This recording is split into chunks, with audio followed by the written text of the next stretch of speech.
کوئی شوگر کی پٹی بھی باندھ نہیں تھا. حضرت ایوب 18 سال بیمار رہے. زوجہ کہنے لگی دعا کر لو, تو آپ فرمانے لگے بی بی سے کہ صحت کتنی دیر رہی؟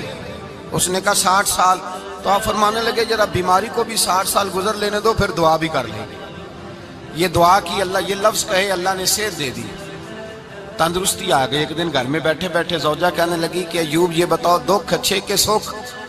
آپ فرمانے لگے سارے دن ہی اللہ کے ہیں, پر دکھ بڑے اچھے تھے. مجھ سے پوچھو تو دکھ بڑے اچھے تھے. کہا کس طرح؟ تو حضرت ایوب فرمانے لگے جب میں بیمار تھا تو 24 گھنٹے میں ایک دفعہ میرا رب میرا حال پوچھا کرتا تھا.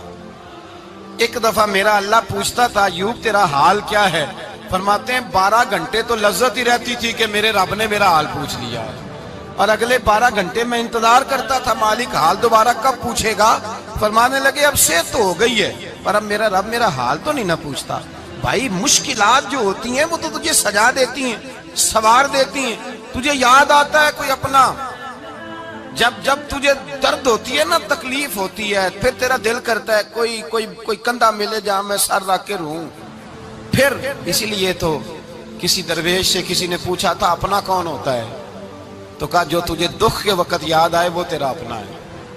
جو تجھے عین آزمائش کے وقت یاد آئے اور تجھے اس کا نمبر فوراً تیرے موبائل پہ چلنے لگے, وہ تیرا اپنا سجن ہے جس کو تو دکھ کے وقت یاد کرے. تو بھائی مشکلات کے بعد جو اللہ آسانی دیتا ہے. حضرت ابراہیم کو آگ میں بھی پھینکا گیا, حضرت ابراہیم علیہ السلام کو ستایا بھی گیا, نکالا بھی گیا, لیکن جب ان مشکلات سے گزرے تو میرا رب فرماتا ہے وَإِذِ ابْتَلَىٰ إِبْرَاهِيمَ رَبُّهُ بِكَلِمَاتٍ فَأَتَمَّهُنَّ قَالَ إِنِّي جَاعِلُكَ لِلنَّاسِ إِمَامًا. کہا جب ابراہیم پورے اترے تو پھر ہم نے انہیں امام بنا دیا. یا اللہ کس طرح کی امامت دی؟ فرمایا میں نے اتنی اعلیٰ شان عطا کی ہے کہ اپنے لاڈلے رسول کو جناب ابراہیم کی نسل میں پیدا فرما دیا ہے. میں نے مصطفیٰ کو ان کی نسل میں پیدا کر دیا, قیامت تک کے لیے ان کا وقار بڑھا دیا. اللہم صلی علی محمد وعلی آل محمد کما صلیت علی ابراہیم وعلی آل ابراہیم. ان کی عظمت بڑھا دی, اس لیے کہ جب وہ آزمائش سے گزر کر کے آئے پھر جو آسانی دی. میرے نبی پاک صلی اللہ علیہ وسلم نے دین ابراہیمی کی بہت ساری چیزوں کو رکھا, کہا میں ملت ابراہیمی پہ ہوں. جب کوئی مشکلات کو عبور کر کے آتا ہے, جب کوئی تکلیفیں سہ کر کے آتا ہے, اس کے لیے جو اجر ہوتا ہے, اس کے لیے جو پھر اللہ کتنی ذرا بڑی توجہ کیجئے گا. لوگ سمجھتے ہیں فلاں آدمی مشکل میں ہے تو شاید مشکل میں ہی رہے گا, فلاں آزمائش میں ہے تو شاید میرا اللہ فرماتا ہے ایک مشکل دے کے میں 2 آسانیاں بھی دوں گا. تم مشکل دیکھ رہے ہو, مشکل نہ دیکھو, وہ جو اس کو بعد میں آسانی آنے والی ہے, اور ڈبل جو میں اس پر نعمت کرنے والا ہوں اس کو دیکھو. حضرت یوسف کو بھائیوں نے کنویں میں ڈال دیا تھا, اور جب کنویں سے نکلے تو مصر کے بازاروں میں بکے, اور پھر زلیخا نے الزام لگایا تو حالات بگڑ گئے. حضرت یوسف کو جیل جانا پڑا. کتنی کٹھن زندگی تھی, لیکن میرے مالک کو کچھ اور ہی منظور تھا. کنویں میں گرنے والے, بازار میں بکنے والے, جیل میں جانے والے, الزام لینے والے جناب یوسف کو رب کریم نے اسی مصر کا بادشاہ بنا دیا. اللہ پاک نے اسی مصر کا حکمران بنا دیا. یاری تیری سونا ہے پر ازمیشاں تیریاں اگ, اے سونا پرکھیا جاوند آئی پہلو نال اگاں دے لگ. اس کے لیے تھوڑا سا جتن کرنا پڑتا, تھوڑے کٹھن حالات سے گزرنا پڑتا, تھوڑی آزمائشوں کا روپ دیکھنا پڑتا. ہم چاہتے ہیں کہ ہمیں چھیڑے کوئی نہ کوئی تکلیف نہ آئے, کوئی آزمائش. یہ ہو نہیں سکتا میرے بھائی, نامی کوئی بغیر مشقت نہیں ہوا. 100 بار جب عقیق کٹا تب جا کر نگی ہوا.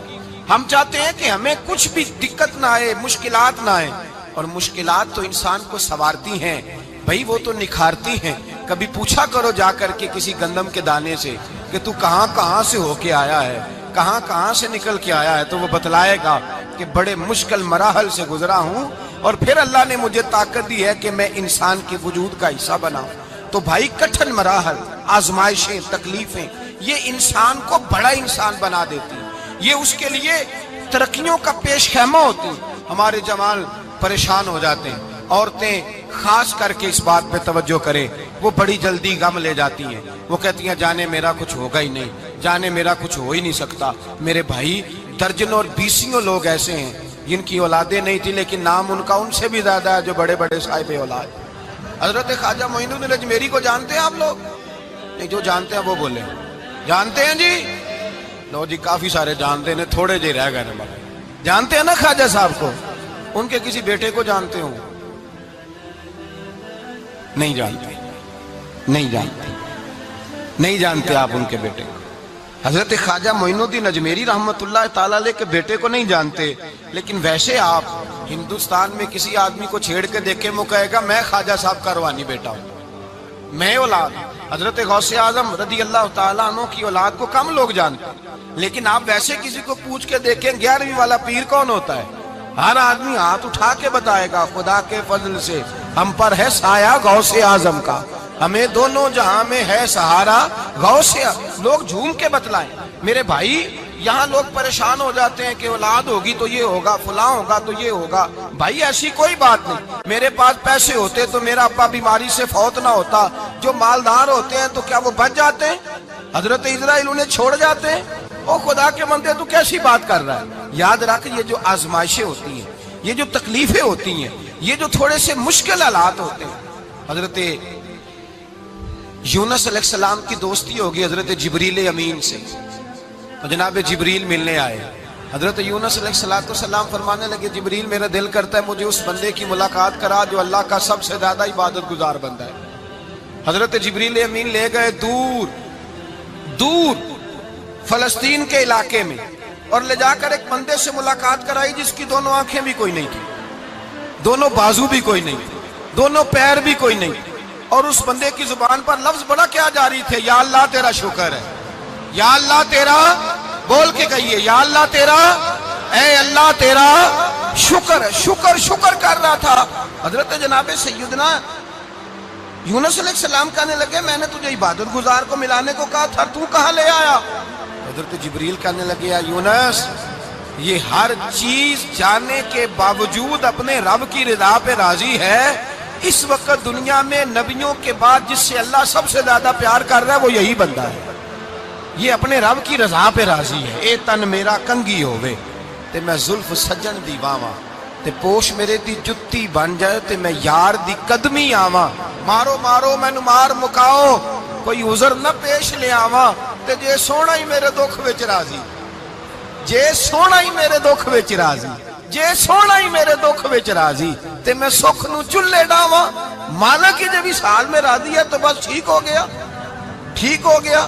وصل اچھا ہے نہ فراق اچھا ہے، بس جس حال میں محبوب رکھے وہی حال اچھا ہے، بس جس حال میں انہوں نے رکھا بات ٹھیک ہو گئی۔ اس میں اب انسان شکوا کرتے پھرے کہ یہ کس طرح ہے وہ کس طرح، اپنے آپ کو مطمئن رکھا ہے۔ مشکل کے بعد جو آسانی آل، حضرت لقمان حکیم، ان کے نام پر قرآن مجید کی پوری سورت ہے۔ حضرت لقمان حکیم علیہ رحمہ آپ اپنے بیٹے کو نصیحت کر رہے تھے، کہنے لگے بیٹا کو مشکل آئے تو گھبرانا نہیں، کوئی مشکل آئے تو کرے بیٹوں کو سمجھ آ جائے کہ مشکل آئے تو، سمجھ آ رہی ہے بات کی، مشکل آئے تو۔ اور کیا خوبصورت جملے، بیٹے کو بٹھا کے کہتے ہیں بیٹا چھوٹی مشکل آئے گی تو اللہ بڑی مشکلات آسان کر دے گا، سمجھو چھوٹی مشکلات آئیں تو اللہ نے بڑی مشکلیں اس نے آسان کر دی۔ اور آپ کو بتاؤں اصل انسان ہوتا ہی وہ ہے جو مشکلوں میں جینے کا ڈھب سیکھ جاتا ہے، وہ بن جاتا ہے جو کرب کے حالات میں جینے کا سلیقہ سیکھ جائے۔ اپنے بچوں کو یہ سمجھانا، حضرت لقمان بیٹے مشکل آئے تو گھبرانا نہیں، بڑی کو ٹال دیتی ہے، وہ نیکی کا اور آسانی کا پیش خیمہ ہوتی ہے، اللہ اس کے بعد آسانی سمجھا رہے ہیں۔ کچھ دنوں کے بعد کہنے لگے آؤ فلاں اللہ کے نبی کی ملاقات کو چلیں، فلاں نبی علیہ السلام سے ملنے چلتے ہیں۔ اس زمانے میں جو نبی تھے ان سے ملنے چلے گئے، بیٹے کو بات یاد تھی، گھوڑے پہ بیٹھے، امام ابن جوزی نے اس کو لکھا ہے، گھوڑے پہ بیٹھے تھے دونوں کے پاس گھوڑے تھے۔ اب رستہ بہت زیادہ تھا، کھانا ساتھ لے لیا، پانی ساتھ لے لیا، رستہ لمبا تھا، صحرا کا علاقہ تھا۔ جب جانے لگے تو اتنی سخت گرمی ہوئی کہ گھوڑے بھی بے ہوش ہونے لگے، اچانک ایسی گرم لو چلی کہ گھوڑے بھی۔ اب دونوں باپ بیٹا جو تھے وہ بڑی جوش میں تھے کہ جانا ہی جانا ہے، گھوڑے سے اتر کر کے پیدل چلنے لگے۔ اب پیدل چلتے چلتے ذرا آگے گئے تو گرمی میں جتنا بندہ پیدل چلتا ہے اتنا پیاس بھی زیادہ لگتی ہے، تو پانی پیتے رہے، کھانا کھاتے رہے، کھانا پانی بھی ختم ہو گیا۔ تھوڑا آگے چلے نا، اس قدر تکلیف بڑی کہ حضرت جناب لقمان کے بیٹے کے پیر کے اندر ایک ہڈی پیوست ہو گئی، اتنی بڑی ہڈی تھی وہ اندر ہی چلی گئی پیر، خون کے فوارے گرنے لگے، بیٹا بے ہوش ہو گیا۔ حضرت لقمان اس کے سرانے بیٹھے تو بیٹا تھا نا، آنکھوں میں آنسو آ گئے۔ بیٹے نے آنکھ کھولی تو کہنے لگا ابا جی آپ تو صبر کرنے والے ہیں، آپ رو رہے ہیں۔ فرمایا بیٹے میں کیا کروں، میرے سینے میں جو دل ہے وہ ایک باپ کا دل ہے، تو باپ جو ہوا تیرا، تیری دکھ پر رونا آیا۔ بڑی مشکل سے دانت کے ساتھ ہڈی نکالی، ہڈی نکلی تو خون بھی چلا۔ صاحب زیادہ کہنے لگا حضور آپ نے تو کہا تھا ہر مشکل کے بعد آسانی ہوتی ہے، اور چھوٹی مشکل دے کے اللہ بڑی سے بچا لیتا ہے، تو ہم تو اچھے کام چلے تھے، مشکل پہ مشکل، مشکل پہ مشکل، یہ کیا ہے؟ حضرت لقمان کہنے لگے بیٹا نہ تو رب کی حکمتوں کو جانتا ہے، نہ پوری طرح میں جانتا ہوں، لیکن جو میں نے کہا تھا وہ بات سچی ہے۔ فَإِنَّ مَعَ الْعُسْرِ يُسْرًا إِنَّ مَعَ الْعُسْرِ يُسْرًا، اللہ ہر مشکل کے بعد آسانی عطا فرمائے گا، اور فرمایا میرا ایمان ہے کہ ضرور ضرور عطا فرمائے گا۔ یہ بات کہہ رہے تھے کہ سامنے سے دھواں اٹھا، اتنا سخت دھواں اٹھا کہ آپ نے سوچا شاید وہاں آبادی ہے، وہاں جاتے ہیں۔ وہاں چلنے لگے تو پیچھے سے کسی نے آواز دی ٹھہر جاؤ، رکو، وہیں رک گئے۔ تھوڑی دیر گزری تو کہا رک جاؤ، جب رکے تو ایک بولنے والا بولا، کہنے لگا تمہارے لیے تھوڑی دیر کے بعد جانوروں کا بندوبست کر دیا جائے گا، کھانے کا بھی بندوبست ہو جائے گا، بچے کا پیر بھی صحیح ہو جائے گا، چلے جانا، لیکن ذرا ٹھہرو۔ حضرت لقمان کہنے لگے بولنے والے تو کون ہے؟ تو کہنے لگے میں اللہ کا فرشتہ ہوں، میں اللہ کا فرشتہ ہوں۔ کہا اللہ کے فرشتے اور یہ سارا کچھ کیا ہے؟ تو فرشتہ کہنے لگا اصل بات یہ ہے کہ سامنے بستی پر مجھے عذاب نازل کرنے کا حکم ملا تھا، آپ بڑی تیزی سے آ رہے تھے، میں نے رب سے دعا کی کہ اللہ اس باپ بیٹے کی غلطی کوئی نہیں، مہربانی فرما۔ رب نے پہلے آپ کو صحرا میں الجھایا، پھر میری دعا کی برکت سے آپ کے گھوڑے ٹھہر گئے، پھر میری دعا کی برکت سے آپ کا پانی ختم ہوا، پھر میری دعا کی برکت سے آپ کے بیٹے کو زخم آیا، پھر میری دعا کی برکت سے سامنے سے دھواں اٹھا۔ فرمایا یہ جو تمہیں مشکل پہ مشکل آ رہی تھی، یہ تو میرا رب تمہیں عذاب سے بچانا چاہ رہا تھا، یہ جو تمہیں مشکل پر مشکل آ رہی تھی تو میرا مالک تمہیں عذاب سے بچا رہا تھا، تم سمجھ نہیں رہے تھے۔ حضرت لقمان نے بیٹے کی طرف دیکھا تو بیٹے کہنے لگے ابا جی بات بالکل سچی ہے، افضل الذکر لا الہ الا لا الہ الا، اور پھر پڑھنے لگے حسبنا اللہ و نعم الوکیل نعم المولا و نعم النصیر۔ یہ ورد ہونے لگے۔ بھائی جب تجھے مشکل آتی ہے، آزمائش آتی ہے، تو اس وقت سمجھتا ہے پتہ نہیں میرے ساتھ کیا بننے لگا ہے۔ اللہ تبارک و تعالیٰ چھوٹی مشکل دے کے تجھے بڑی سے محفوظ رکھتا ہے، چھوٹی بیماری دے کے تجھے بڑی سے محفوظ رکھتا ہے۔ بلکہ میں ایک دفعہ ایک تکلیف میں، ایک آزمائش میں مبتلا ہو گیا، تو میں نے اپنے حضرت سے کہا کہ حضور سارے دکھ کٹھے ہی آ گئے، کیا کیا جائے؟ تو آپ فرمانے لگے بڑے خوش نصیب ہو، جوانی میں اللہ نے دکھ دے دیے، بڑھاپے میں آئے تو برداشت نہیں ہوتے، یہ تو بڑے وقت پہ آ گئے، شکر ادا کرنا چاہیے، اس زمانے میں برداشت نہیں ہوتے، اب آسانی ہے، ان کو برداشت کرو، ہمت کرو۔ میرے بھائی یاد رکھیں آزمائشیں، تکلیفیں آپ کو بڑا کرنے کے لیے آتی ہیں۔ ہم آزمائش کو برا جانتے ہیں، دکھ کو برا جانتے ہیں، دکھ تو بڑے پیارے ہوتے ہیں، یہ رونے کا سلیقہ سکھاتے ہیں، یہ اللہ کو منانے کا طریقہ سکھاتے ہیں، یہ مسجد میں جانے کا۔ وہ جو سکھی بندہ ہے نا، سکھی، مجھے ایک صاحب کہنے لگے دو قسم کے لوگ مدینے سے آتے، مدینہ شریف پوچھنے لگے، کہنے لگے حضرت جی دو قسم کے بندے ہیں، کچھ واپس جاتے ہوئے تڑپ رہے ہیں، کچھ تصویریں کھینچ رہے ہیں رخصتی کے وقت، فرق کیا ہے؟ تو میں نے کہا وہ جو تصویریں کھینچ رہا ہے وہ امیر آدمی ہے، اسے پتہ ہے کہ میں پھر ٹکٹ لے لوں گا، مہینے کے بعد پھر آ جاؤں گا، اور یہ مدینہ چھوڑتے ہوئے تڑپ رہا ہے، یہ کوئی غریب ہے، یہ کہہ رہا ہے پتہ نہیں دوبارہ موقع ملے کہ نہ ملے، یہ دکھی ہے، یہ آزمائش میں دکھی۔ سکھی بندہ تو مکے جا کے نہیں روتا، وہاں بھی کھڑا ہے، ڈٹ کے کھڑا، دکھی کوئی نہیں تو روئے کیسے؟ روئے کیسے؟ دکھیے دی گل دکھی آئی جانے، دکھیے دی گل، کیا خوبصورت لفظ ہے میاں صاحب کی، اور لفظوں میں حسن دیکھے، کہنے لگے دکھیے دی گل اے دکھی آئی جانے، تے سکھیے نو کی خبراں، تے یار جنہاں دے موت نے مارے روندے نہیں تک تک قبراں۔ یہ مشکل مرحلہ ہوتا ہے، جب انسان تکلیف میں ہوتا ہے پھر اسے احساس ہوتا ہے، اور تکلیف والے کو ہی تکلیف والے کی تکلیف کا احساس ہوتا ہے۔ جب آپ کو اللہ مشکل دیتا ہے تو سمجھ لیں رب آسانی دینا چاہ رہا ہے، جب تیز دھوپ آتی ہے تو سمجھ لیں اللہ گرم ہوا گزار کے ٹھنڈی بارش برسانا چاہ رہا ہے، اور جب چاروں طرف سے گھٹن ہو، پنجابی میں کہتے ہیں گمہ لگ جائے، تو پھر سارے بول کے کہتے ہیں اب جو طوفان آئے گا وہ سخت ہی آئے گا، اس لیے کہ گھٹن جتنی زیادہ ہوتی ہے پھر فضل بھی اتنا۔ جن لوگوں نے تکلیفیں زیادہ سہی تھی رب نے عزتیں بھی زیادہ ہی عطا فرمائی، جن لوگوں نے تکلیفیں زیادہ سہی نا انہیں اللہ نے درجہ بھی۔ حضرت بلال حبشی نے بڑی تکلیف سہی، مارا کرتا تھا امیہ، بڑا مارتے تھے، اتنا مارتے تھے کہ موٹے، آپ نے کبھی دیکھے ہیں دیہاتوں میں موٹے موٹے پائے ہوتے تھے چار پائیوں کے، موٹے موٹے پان کی چار پائیاں اور بڑی چار پائیاں کافر بچھا کے بیٹھ جاتے اور حضرت بلال حبشی کے پیر ان کے نیچے رکھ دیتے، ہاتھ ان کے نیچے رکھ دیتے، آگ لوہا گرم کر کے اس کے اوپر ننگے بدن لٹا دیتے۔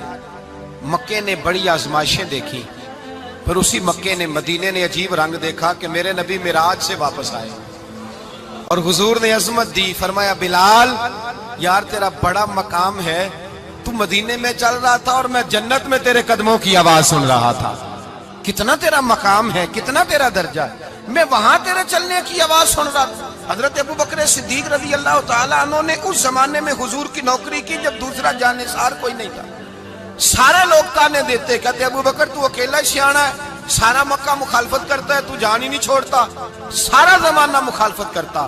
ابو بکر صدیق نے مال بھی دیا، جان بھی دی، شہزادی حضرت عائشہ بھی دی حضور کی خدمت میں، ہر چیز لٹا دی۔ دنیا کو پتا اس دن چلا جس دن میرے رسول پاک صلی اللہ علیہ وسلم مسجد نبی میں بیٹھے تھے، درجنوں صحابہ تھے، حضور نے فرمایا ابو دردہ کو تو بلاؤ۔ جناب ابو دردہ حاضر ہوئے تو کہتے ہیں حضور کا چہرہ دیکھا تو ناراضگی ہے چہرے پہ، میں نے دیکھتے کہا حضور آپ مجھ سے ناراض ہیں؟ حضور نے فرمایا ہاں میں ناراض ہوں۔ جب یہ لفظ کہے تو میں کانپنے لگا، حضور ناراض ہو گئے؟ میں نے کہا یا رسول اللہ میری غلطی۔ تو نبی پاک نے فرمایا تو میرے ابو بکر کی عظمت نہیں جانتا؟ حضور جانتا ہوں۔ حضور کیا ہوا؟ نبی پاک نے فرمایا کل تو گلی میں گزر رہا تھا، ابو بکر بھی گزر رہا تھا، تو نے سوچا ہی نہیں تو میرے ابو بکر کے آگے آگے چل رہا تھا، یہ خیال ہی نہیں آیا تجھے پتا نہیں کہ جس نے میرے ساتھ نیکی کی میں نے بدلہ چکا دیا ہے، ابو بکر کا بازو تھام کے اللہ کی بارگاہ میں لے جاؤں گا، میرا رب بھی اسے بدلے عطا فرمائے گا۔ یہ عظمت، یہ شان، یہ بلندی اور رفعت مشکلات سے گزرنے کے بعد ملی۔ میرے نبی پاک صلی اللہ تعالی علیہ وسلم کے ساتھ مولا کائنات شیر خدا حضرت علی نے 9 سال کی عمر سے وفات شروع کی اور تا دم آخری حضرت علی نے وفا کی مصطفیٰ سے، کٹھن مراحل سے گزرے، کٹھن مراحل سے۔ حضرت علی کہتے ہیں میں ہر جنگ میں ہر جہاد میں ساتھ تھا، پر جس دن مکے اور مدینے سے آنے والوں کو حضور بھائی بھائی بنا رہے تھے، مہاجر اور انصار کو بھائی بھائی بنا رہے تھے، فرماتے ہیں میں تنہا کھڑا تھا، کوئی کسی کا بھائی بن گیا، کوئی کسی کا بھائی بن گیا، میں اکیلا کھڑا تھا اور میں سوچ رہا تھا کہ یار میں کدھر جاؤں۔ کہتے ہیں میں اس حد تک آیا کہ میرے آنسو بہنے لگے، لیکن میری مشکلات کو آسانی تب ملی جب مدینے کے چاند دھیرے سے اٹھے، میرے قریب آئے، میرا بازو تھاما اور فرمایا علی باقی سارے بھائی بھائی بن گئے ہیں، انت اخی فی الدنیا والآخرہ، تو میرا بھائی ہے، دنیا میں بھی میرا بھائی ہے، قیامت کے دن بھی میرا بھائی ہے۔ حضور نے اعزاز دیا اور غدیر خم کے موقع پر حضرت علی کا بازو تھام کے کھڑا کر کے حضور نے فرمایا من کنت مولا ہوں فہذا علی مولا، فرمایا جس کا میں مولا ہوں اس کے علی بھی مولا ہے۔ محبوب پاک سید عالم صلی اللہ علیہ وسلم نے جن لوگوں نے مشکلات برداشت کی پھر ان کو اعزاز ملا، ان کو درجے ملے، ان کے لیے جو آسانی۔ حضرت عثمان غنی نے صحابہ میں سب سے زیادہ مظلومیت کاٹی، سب سے زیادہ مظلومیت، 40 دن پانی بند رہا، کھانا بند رہا، تکلیف اور آزمائش کا وقت ہوا۔ امام جلال الدین سیوطی رحمت اللہ تعالیٰ علیہ الحاوی للفتاوی میں لکھتے ہیں، کہتے ہیں جب حضرت عثمان غنی پر کھانا اور پانی بند تھا، ایک شام حضرت عبداللہ بن سلام ملنے گئے، اس شام، اس صبح جس شام حضرت سیدنا عثمان غنی شہید ہوئے، جناب عبداللہ ابن سلام کہنے لگے عثمان تیرا کیا حال ہے، کس پوزیشن میں ہے؟ تو کہتے ہیں جناب عثمان غنی کہنے لگے عبداللہ آج میں بڑا سکھ میں ہوں۔ کہا 40 دن بیت گئے، کھانا نہیں آیا، پانی نہیں آیا، تو آج کیوں سکھی ہو؟ فرمانے لگے آج مدینے کی سامنے والی گلی میں نے مصطفیٰ کا دیدار کیا ہے، اور نبی پاک صلی اللہ علیہ وسلم نے فرمایا عثمان اگر تو کہے تو تیرے لیے پانی کا بندوبست کر دیا جائے، تیری مشکل آسان ہو جائے، اور اگر تو کہے تو تیرے لیے وہ آسانی کی جائے کہ آج تو میرے پاس آ کے روزہ افطار کر لے۔ حضرت عثمان غنی کہنے لگے میں نے مصطفیٰ سے عرض کیا حضور مجھے یہاں کا سوق نہیں چاہیے، مجھے وہ آسانی چاہیے جو آپ کے پاس افطار سے ملے گی۔ فرمانے لگے آج میں رخصت ہو جاؤں گا، افطار رسول اللہ کے پاس کروں گا۔ حضرت عبداللہ ابن سلام فرماتے ہیں پھر اس شام حضرت عثمان شہید ہو گئے۔ لوگ کہنے لگے عثمان شہید ہو گئے، اور میں کہنے لگا نہیں، انہوں نے جا کے نبی پاک کے دسترخوان پہ روزہ افطار کر لیا۔